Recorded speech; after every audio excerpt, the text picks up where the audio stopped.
오늘의 헤드라인입니다. 정부가 2030년까지 종합 반도체 강국을 목표로 시스템 반도체 산업을 집중 육성하기로 했습니다. 메모리 반도체 편중에서 벗어나기 위해 자동차와 5G 등 5대 시장에서 반도체 수요를 창출할 계획입니다. 우리나라가 2017년 국내 총생산 대비 연구개발 투자 비중이 OECD 국가 중 가장 높은 것으로 조사됐습니다. 2015년과 2016년에는 이스라엘에 밀려 2위를 차지했지만 우리나라는 2년 만에 다시 1위로 올라섰습니다. 최근 SNS를 통해 농약 수입 맥주 리스트가 퍼져 식약처에서 국내에 유통 중인 모든 맥주의 성분 검사를 한 바 있습니다. 이때 문제가 됐던 성분이 바로 글리포세이트인데 얼마나 위험한 물질이고 인체에는 어떤 영향을 미치는지 과학 본색에서 자세히 알아봅니다. 발목은 체중과 중력을 견디는 관절로 다양한 질환이 생길 수 있는 기관 중 하나인데요. 하지만 심한 경우가 아니라면 대개 쉬면 나아지겠지라고 생각해 오히려 병을 키우는 경우가 많다고 합니다. 오늘 내 몸 보고서에서는 발목 질환에 대해 이야기 나눠봅니다.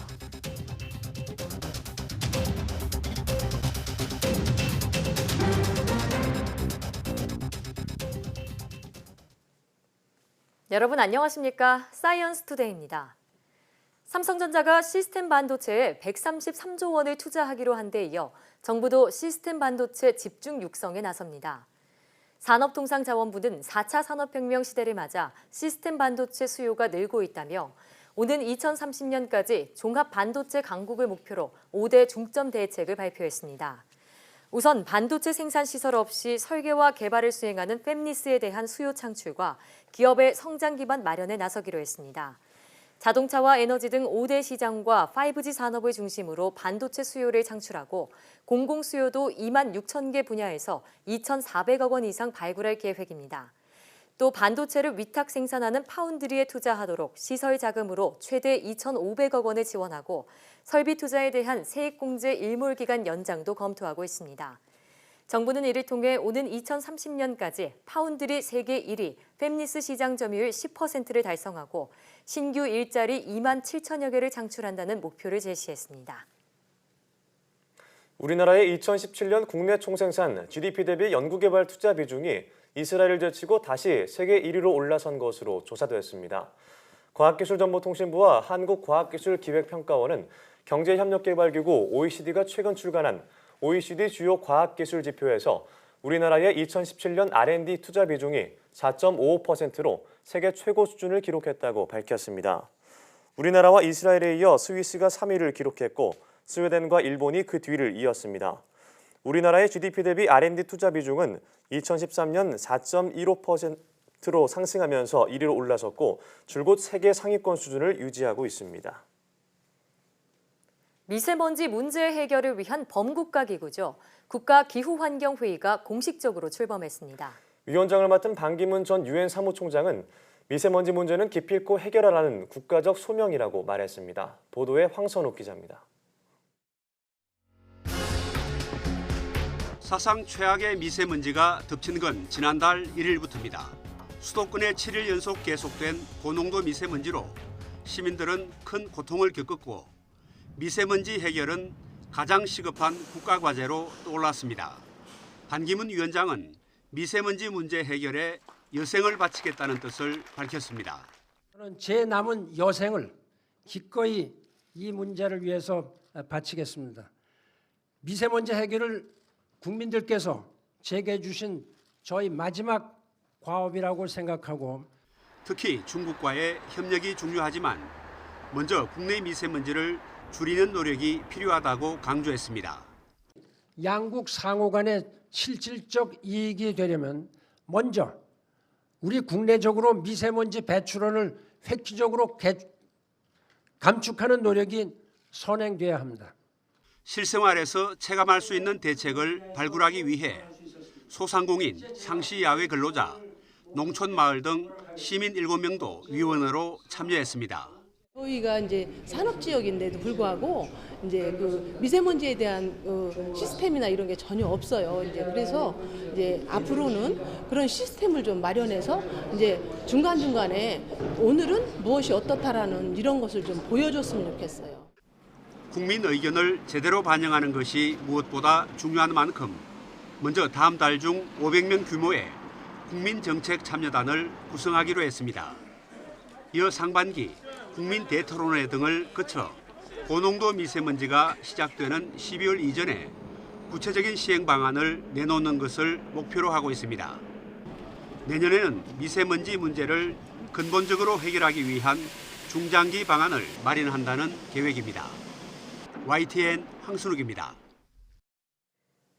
공항에서 안면 인식만으로 출입국자의 신원을 확인할 수 있는 인공지능 기반의 첨단 출입국 시스템이 구축될 전망입니다. 과학기술정보통신부와 법무부는 AI 식별 추적 시스템 사업을 추진하기 위한 업무 협약을 체결했습니다. 과기정통부는 AI를 활용한 안면 인식 시스템을 통해 공항 출입국 심사를 간소화하고 공항 내 안전성도 높아질 것이라고 설명했습니다. 과기정통부와 법무부는 상반기 내로 역량 있는 인공지능 기업을 다수 선정해 기술 개발을 추진하고 인천국제공항에 기술을 실증할 수 있는 시스템을 구축할 계획입니다. 대학 산학협력단이 미취업 졸업생과 졸업 예정자를 6개월 동안 채용해 기술 이전 업무를 맡기는 청년 T1O 사업이 닻을 올렸습니다. 과학기술정보통신부는 서울 연세대에서 2019 청년 T1O 발대식을 열고 66개 대학 4,000명의 청년들의 활동을 알렸습니다. 행사에서는 지난해 사업에 참여했던 학생을 위한 채용 박람회와 함께 우수 사례를 공유하는 시간이 마련되었습니다. 청년 T1O 사업은 지난해 처음 시작됐으며 이를 통해 528건의 기술 이전과 약 65억 원의 기술료를 거두었습니다. 그럼 여기서 청년 T1O 사업 발대식에 참석한 문미옥 과학기술정보통신부 1차관의 말 직접 들어보시겠습니다. 가장 빠르고 확실한 기술 이전은 사람을 통해서 이루어진다고 합니다. 청년 T1O와 함께 보유하고 있는 우수 기술이 기업에 이전되어서 일자리와 그리고 사회적으로 부가가치를 새롭게 창출해 나갈 수 있도록 함께 힘써주시기를 당부드립니다. 수면에 돌을 비스듬히 던져서 가라앉지 않고 통통 튀게 하는 물수제비 다들 아시죠? 이 물수제비 현상을 연구하던 해외 과학자들이 물체를 물 위로 굴리는 방법을 찾았습니다. 네, 이 기술을 활용해 물 위를 걷는 드론이 나올지 기대됩니다. 최소라 기자입니다. 3, 2, 1, fire! 물가에서 발사된 작은 공이 두어 번 튕기더니 수면을 따라 미끄러지듯 나아갑니다. 초고속 카메라로 살펴봤더니 공의 뾰족한 부분이 물표면을 짚으면서 앞으로 나아갑니다. 지난 5년간 물수제비 현상을 연구하던 미국 유타대 연구진은 이 현상을 물리적으로 규명했습니다. 특정 각도와 속도로 공을 발사하면 물수제비 현상이 일어난다는 겁니다. 연구진은 마치 공이 물 위를 걷는 것 같다며 워터워킹이라고 이름 붙였습니다. So we have one looking at the initial impact event, so we can look at the angle and speed that the ball is coming down. We also have another one further down range to kind of see how the skipping dies out. But we also have other cameras in the water that humans are using, and they're panning with the ball, so we can try and count. 이번 연구는 탄성이 있는 구모형의 물체가 물과 상호작용하는 원리를 밝혀냈다는 평가를 받습니다. 연구진은 이번 연구를 활용해 물 위를 걷는 드론도 개발할 수 있을 것으로 기대했습니다. YTN 사이언스 최소라입니다.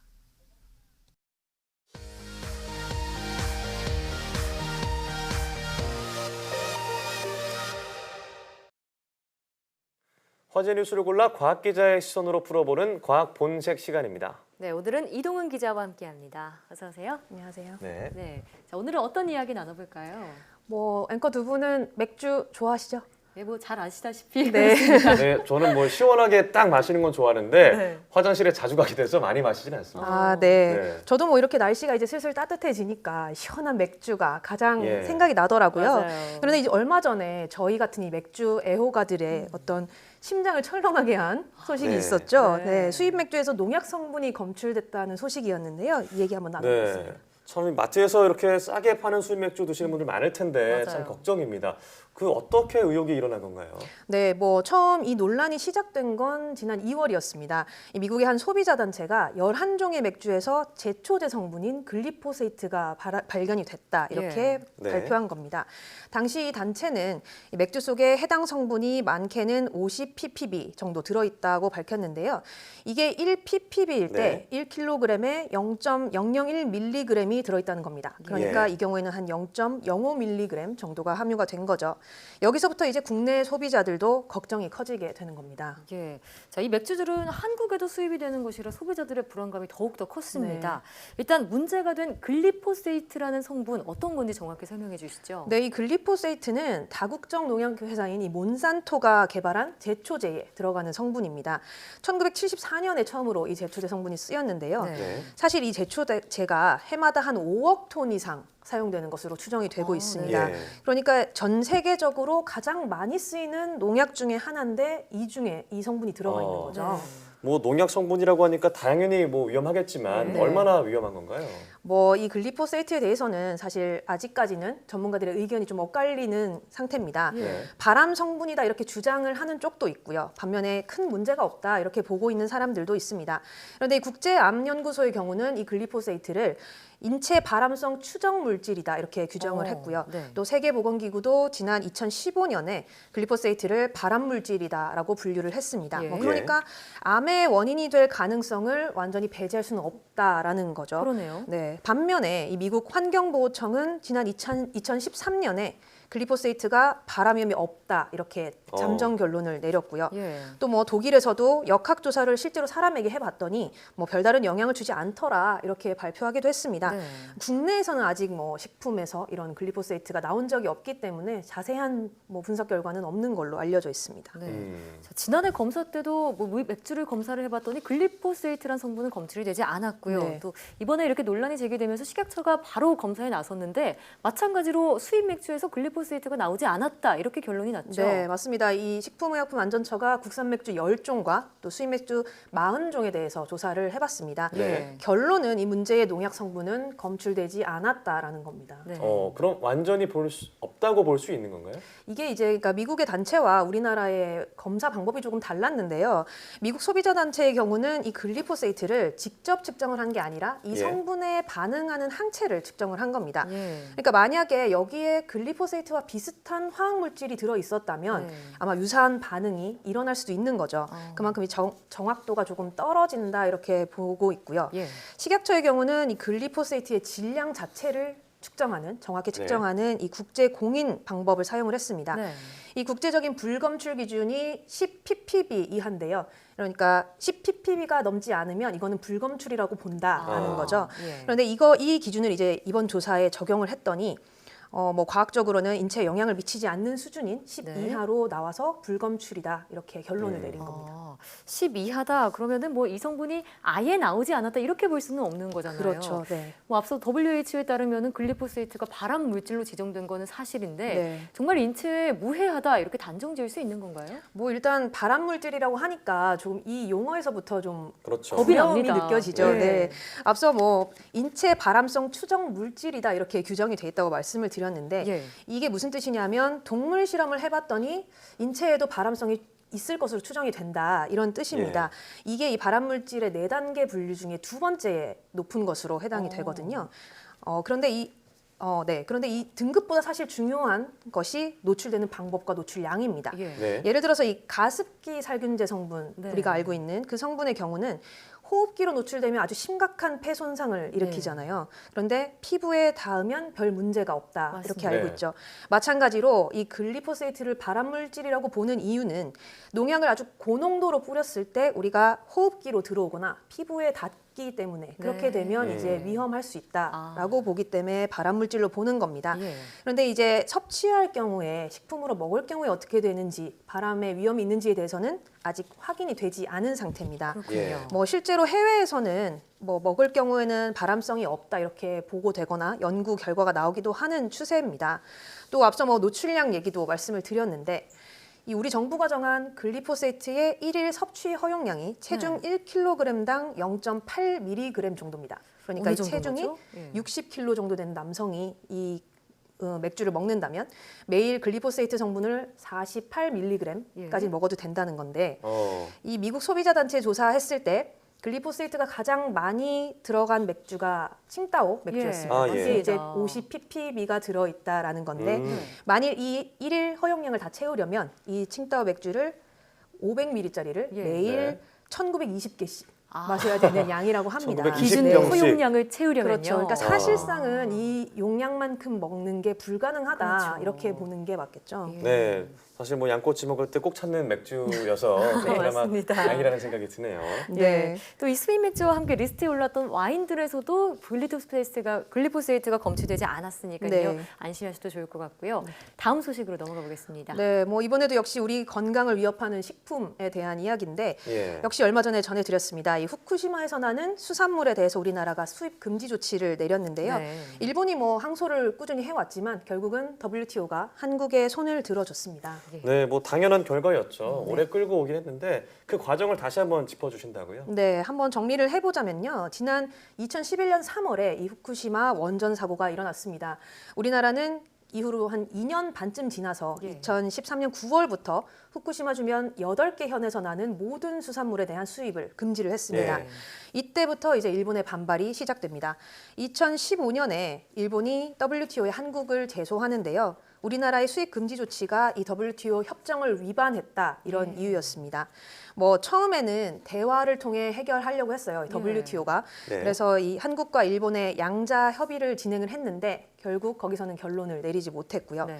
일본이 이제 WTO에 이 분쟁을 해결하기 위한 패널을 설치해달라 이렇게 얘기합니다. 이 패널이 일종의 어떤 위원회 같은 역할을 하는 겁니다. 그렇군요. 이 한국은 물론 반대 의견을 냈지만 결국 이제 패널이 설치가 되면서 2016년 본격적인 이 분쟁 해결 절차가 시작이 됐습니다.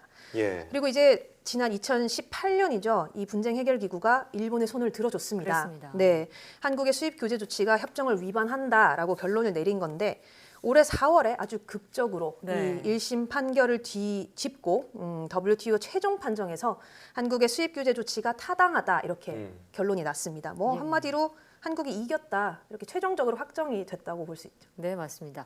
자, WTO가 사실상 모든 쟁점에서 1심에서 나왔던 그런 쟁점들을 뒤집었습니다. 네. 그 이유는 어디서 찾을 수 있을까요? 네, 뭐 사실 이 WTO 분쟁 해결 기구의 어떤 1심 결과가 뒤집힌 것은 이번이 처음이라고 합니다. 예. 1심에서는 이 후쿠시마 수산물에서 발견되는 방사성 세슘의 수치가 낮다. 일본이 이렇게 주장을 했는데 그 주장을 받아들였는데요. 예. 이 2심에서는 우리나라가 이 원전 사고 발생 국가인 일본에 가까이 있다라는 네. 점을 감안을 한 거죠. 그래서 이 잠재적인 위험까지 고려를 해서 판결이 난 겁니다. 그러니까 뭐 우리나라가 일본산 식품에 대해서 엄격한 검역 조치를 하는 것은 옳다. 이렇게 당연하다. 한국의 손을 들어준 거죠. 예. 네, 2015년도에 제소를 했으니까 거의 4년 동안 이렇게 네. 끌고 오면서 분쟁이 이어졌는데, 자 이제 최종 판정이 났으니까 더 이상의 뭐 논란의 여지는 없는 건가요? 네, 뭐 WTO는 이 전 회원국이 참석하는 정례 회의에서 우리나라의 이 수입 규제 조치가 협정을 위반하지 않았다 이렇게 공식적으로 이 내용을 채택을 했습니다. 예. 그러면 이제 규정상 분쟁 당사국에 대해서도 이 효력을 가지게 됩니다. 그러니까 우리나라는 지금의 이 수입 규제 조치를 그대로 유지하게 되는 거죠. 네, 정말 쉽지 않은 과정이었던 만큼 네. 이 승소 전략을 자료로 남기라 이런 대통령의 지시도 네, 있었는데요. 맞습니다. 자, 그런데 과연 일본이 깨끗하게 승복을 할까요?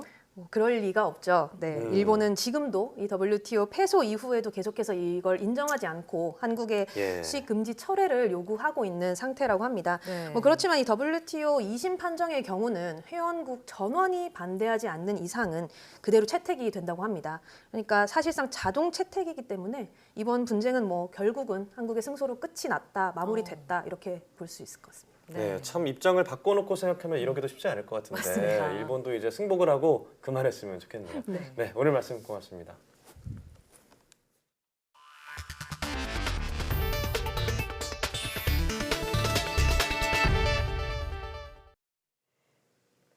세계 태양전지 시장에서 중국의 점유율이 80%를 넘고 있습니다. 국내 기업과 연구자들이 태양광 관련 원천 기술을 좀 더 쉽게 개발할 수 있도록 태양광 통합형 플랫폼 센터가 구축됐습니다. 이정우 기자입니다. 실리콘 태양전지 시제품을 만드는 장비입니다. 새로운 소재의 태양전지를 1시간에 100장 이상 생산할 수 있습니다. 장비가 설치된 곳은 태양광 통합형 플랫폼 센터. 연구자나 기업이 태양광 연구를 하고 같은 자리에서 관련 시제품까지 만들 수 있습니다. 다른 연구기관이나 학교들에 비해서 다양한 장비들이 갖춰져 있고 분석, 실습 그리고 여러 연구를 하는데 많은 도움이 되고 있습니다. 태양전지 묘들만 제조하는 게 아니라 성능 평가와 함께 기술 상담도 제공하고 있습니다. 기업이나 연구자 스스로 문제점을 자체 해결할 수 있도록 조력자 역할을 해준다는 설명입니다. 이와 함께 기업들의 에로 기술 지원과 교육에 이르기까지 기업들이 필요로 하는 다양한 부품질의 서비스를 제공하게 됩니다. 저희가 시행하는 실리콘 태양광 기술 교육은 이론뿐만 아니라 공정 분석에 이르기까지 실습을 겸하여 현장에서 필요한 인재 양성을 위한 교육입니다. 정부가 목표로 세운 2030년 신재생에너지 전력 생산 비중은 20% 선.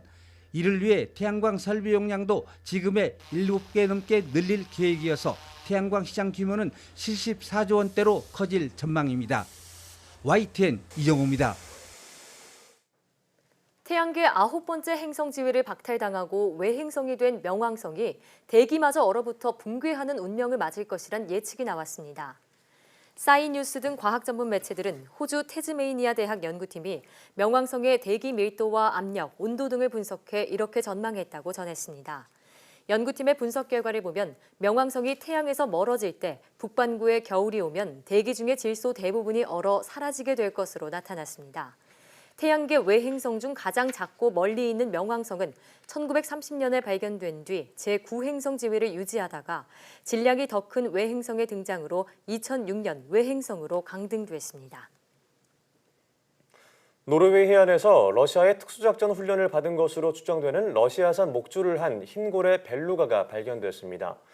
AP통신 등은 벨루가가 노르웨이의 북동부 핀마르크주 해안에서 선박들에 계속 접근하다가 한 어부에게 발견됐다고 전했습니다. 발견 당시 이 벨루가는 양쪽에 액션 카메라를 달 수 있도록 특수 제작된 것으로 보이는 목줄을 차고 있었으며 사람을 낯설어하지 않은 모습을 보인 것으로 전해졌습니다. 벨루가는 현재 노르웨이 해양당국에 의해 목줄이 제거된 상태로 바다로 돌려보내졌습니다. 앞서 2017년 러시아 시베리아 타임즈는 러시아 무르만스크 해양생물연구소에서 벨루가를 비롯한 돌고래와 물개 등의 군사훈련을 시킨다고 보도했습니다. 현재 고등학교 2학년생이 치르는 2021학년도 대학 입시부터 정시 비율이 늘어납니다. 서울대와 연세대 등 서울권 주요 대학 중심으로 정시를 늘렸는데 고려대는 오히려 학생부 교과 전형을 3배 가까이 확대했습니다. 대교협이 발표한 2021학년도 대입 전형 시행 계획을 권호진 기자가 보도합니다. 2021학년도 대학 입시 전형의 최대 관심사는 수능 중심의 정시 모집 확대 여부였습니다. 서울 지역 주요 대학들이 앞장서 늘렸지만 비율은 역대 최악을 기록한 2020학년도 대입보다 불과 0.3%포인트 증가에 그쳤습니다. 서울대가 1.5%포인트 겨우 늘었지만 연세대는 4%포인트 정도 확대해 정시 모집 비중이 30%를 넘었습니다. 이화여대가 10%포인트를 넘었고 동국대도 4%포인트 이상 늘었지만 경희대와 중앙대는 찔끔 올랐습니다. 2022학년도까지 정시 비중을 30% 이상으로 늘리라는 교육부 방침에 따라 일부 대학은 생색만 냈습니다. 정시 비율을 확대하지 않으면 재정 지원을 받지 못하기 때문입니다. 수시 모집 인원의 87.2%인 약 23만 명을 학생부 위주 전형으로 선발하고 정시 모집에서는 정시 모집 인원의 88.4%인 약 7만 명을 수능 위주 전형으로 선발할 계획입니다. 그러나 서울 주요 대학 가운데 정시 비중이 최하위인 고려대는 오히려 내신 위주로 학생을 뽑는 학생부 교과 전형을 3배 가까이 늘렸습니다. 2022학년도까지 학생부 교과 전형을 30% 유지하면 정시 비중을 30%로 늘리지 않아도 정부 지원을 받을 수 있는 허점을 노린 것으로 볼 수 있습니다. 학생부 종합전형에 대한 문제점에서도 파생되는 거기 때문에 적어도 정시 수능 반영 비율만큼은 30% 이상 맞추는 쪽이 좀 더 수험생이라든지 교육당국의 예측 차원에서도 더 맞는 것 같습니다. 교육부는 고려대에 대해 당장 제재를 가하지는 않을 방침입니다. 하지만 2022학년도 대입까지 정시 비중 30% 이상 관철을 위한 정부의 압박 기조는 이어질 전망입니다. YTN 근호진입니다.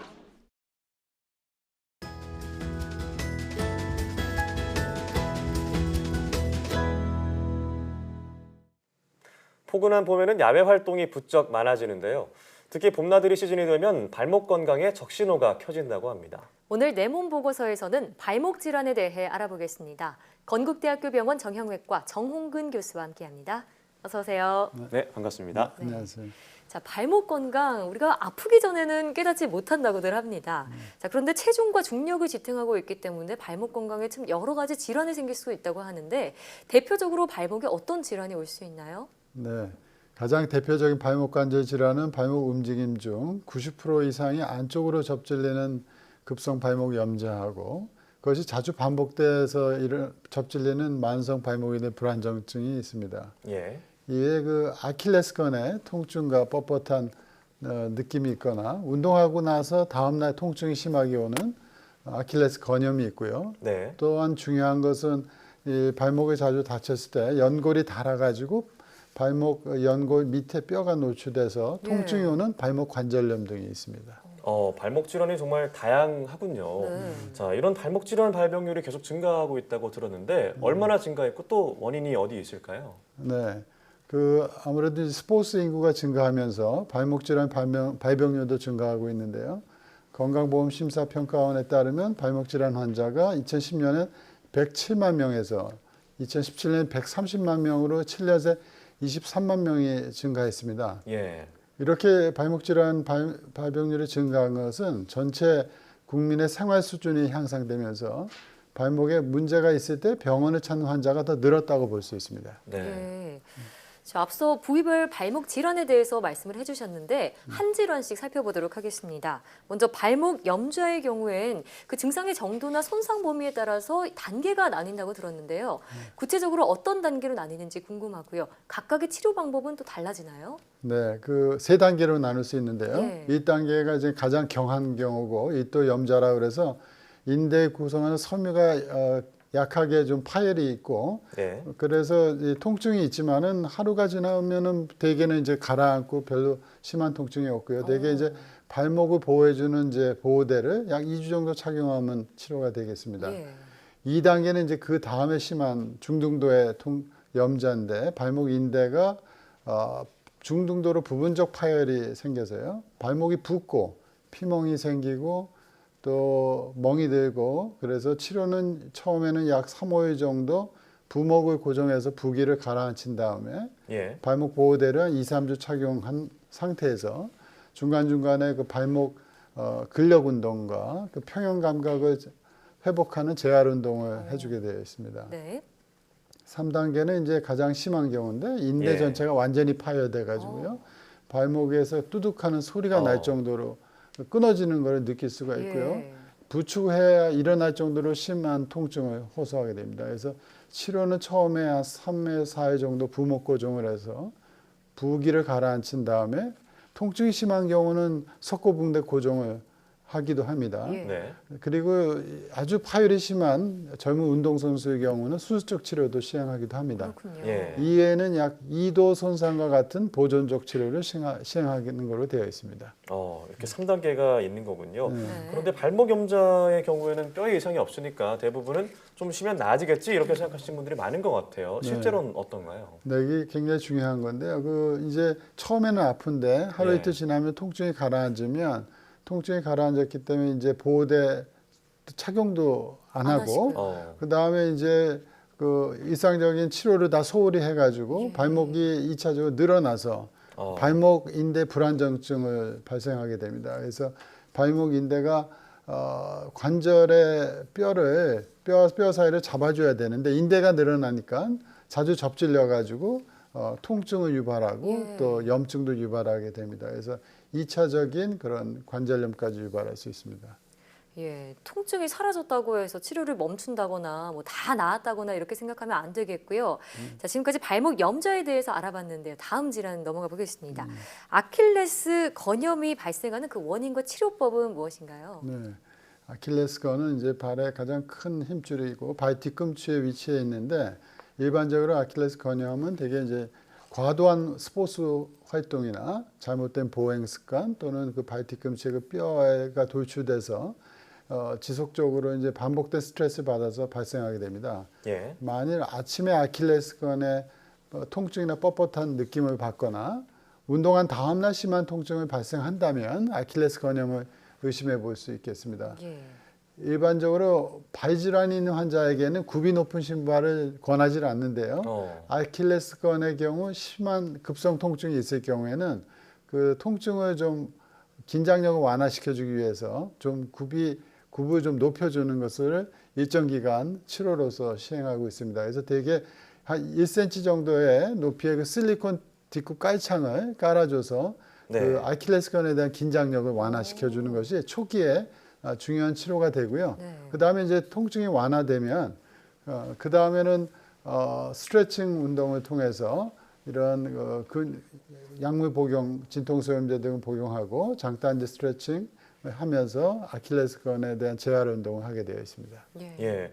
참 아킬레스 건염이 주로 이제 많이 뛰는 운동선수나 뭐 운동 많이 하시는 분들한테 걸린다고 말씀을 하셨는데 최근엔 여성들에게도 앞서 말씀하셨지만 높은 굽을 신는 하이힐이나 뭐 플랫 슈즈 이런 것 때문에 많이 걸린다고 알려져 있는데 이것도 맞는 얘기인가요? 아, 예. 하이힐은 이제 아킬레스건은 원래는 이제 안 좋은 적이라고 되어 있지만은 네. 이제 하이힐을 장기간 신고 있으면 발목 관절이 바닥 쪽으로 이제 꺾인 상태에서 활동을 하기 때문에 네. 아킬레스건을 단축시켜서 아킬레스 건염을 악화시킬 수가 있겠습니다. 반면에 이제 플랫 슈즈는 그 아킬레스건에 가해지는 그 긴장성 스트레스를 증가시켜서 아킬레스 건염을 일으킬 수 있겠습니다. 그럼 적당한 굽이 있는 신발을 신는 게 발목 건강에 좋겠네요. 네. 예. 자, 이어서 발목 관절염은 어떤 질환인지 궁금하고요. 치료 방법도 함께 설명해 주시죠. 네. 발목 관절염은 예전에는 대표적인 1차적인 그런 퇴행성 관절염으로 여겨졌는데 최근에는 발목 인대 파열이거나 또는 발목 인대 불안정증 또는 골절 후에 연골이 손상해서 생기는 이런 외상후의 관절염이 더 훨씬 중요한 원인으로 되어 있습니다. 예. 그래서 노년층보다는 특징적인 것은 중장년층의 나이에서 이런 발목 관절염이 많이 발생한다는 것이죠. 그래서 이 통증과 염증을 치료하기 위해 초기에는 약물 복용이나 운동 치료, 주사 치료, 보조기 착용 등의 비수술적인 치료를 우선 시행하긴 하는데 네. 이제 통증이 심해지는 중등도 이상의 골관절염의 경우에는 수술적인 치료를 해야 되는 경우가 많이 있습니다. 예. 그래서 지금 사진이 나오고 있는데요. 나오고 있는데 발목 관절 연골에 대한 것을 이제 저런 교정적 절골술을 통해서 한쪽에 치우쳐 있는 그 과도한 스트레스를 정상적인 연골이 살아있는 쪽으로 분산시켜서 관절을 보존하면서 통증을 없애주는 저런 과상부 절골술이라는 수술을 하기도 합니다. 저게 심한 경우에는 또 있군요. 하지만 저런 이제 과상부 절골술로 해결이 안 되는 말기 관절염의 경우, 그러니까 관절을 전부 연골이 다 닳아가지고 뼈끼리 닿는 거죠. 아주 심한 경우에는 저기 사진에 나오듯이 발목 인공관절 치환술을 시행해서 통증을 다 없애주고 발목의 그 모션은 보존하는 해서 그 정상적인 보행을 가능하게 하는 수술을 시행하고 있습니다. 네, 저렇게 또 시술까지 하지 않기 위해서는 예방이 중요할 것 같은데요. 네. 자, 발목 질환을 일상에서 좀 예방하는 방법이 있다면 어떤 게 있을까요? 맞습니다. 운동을 예방이 중요한데 운동을 즐겨 하시는 분들의 경우 갑작스럽게 발목에 무리가 가지 않도록 운동 전에 스트레칭을 꼭 해주시는 게 중요하고요. 또한 하이힐이나 이 키높이 신발 같은 것은 발목의 중심을 불안정하게 만들기 때문에 이걸 신고 나서 쉽게 다칠 수가 있습니다. 그래서 신발 자체가 발볼이 넓고 쿠션이 좋으면서 편안하고 안정감이 있는 그런 신발을 착용하는 것이 매우 중요하겠습니다. 또한 그 발목이 불안정해서 자주 접질리는 분들이 있는데 이런 분들은 평소에 그 발목 인대 근력 강화 운동을 해서 앞으로의 그 추가적인 손상을 예방할 수 있고요. 또한 쉽게 발목을 접질릴 수 있는 운동이나 산행을 할 경우에는 발목 보호대를 착용하거나 테이핑을 착용해서 예방하는 것이 중요하겠습니다. 예, 등산 네. 말씀하셨는데 요즘 봄이라고 등산 즐기시는 분들 정말 많은데 그렇죠. 발목 삐는 거 좀 대수롭지 않게 여기는 분들이 적지 않더라고요. 이렇게 일상 속에서 좀 발목 건강을 주의 깊게 살피는 노력도 함께 이루어져야겠습니다.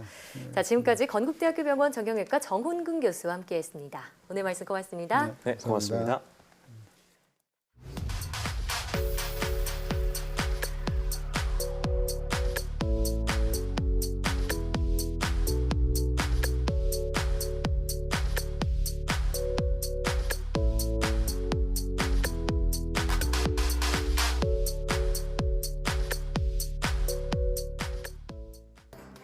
봄이 찾아온 거리에선 각양각색 옷차림과 함께 다양한 디자인의 신발을 볼 수 있는데요. 하이힐이나 요즘 유행하는 슬리퍼 형태의 신발은 발을 헛디뎌 발목 염좌의 원인이 될 수 있는 만큼 건강을 생각한 신발 선택이 중요합니다. 네, 신발 굽의 높이는 2에서 3cm 정도가 적당하고 밑창에 쿠션감이 있고 부드러운 소재를 선택하는 게 좋고요. 네, 또 신발 쇼핑은 이왕이면 오후에 하는 것이 좋습니다. 오전에 신발을 사게 되면 오후에는 발이 붓기 때문에 꽉 껴서 불편해질 수도 있는데요. 봄철 멋도 좋지만 건강 챙기시길 바라면서 사이언스 투데이 저희는 여기서 이만 인사드리겠습니다. 함께해 주신 여러분 고맙습니다.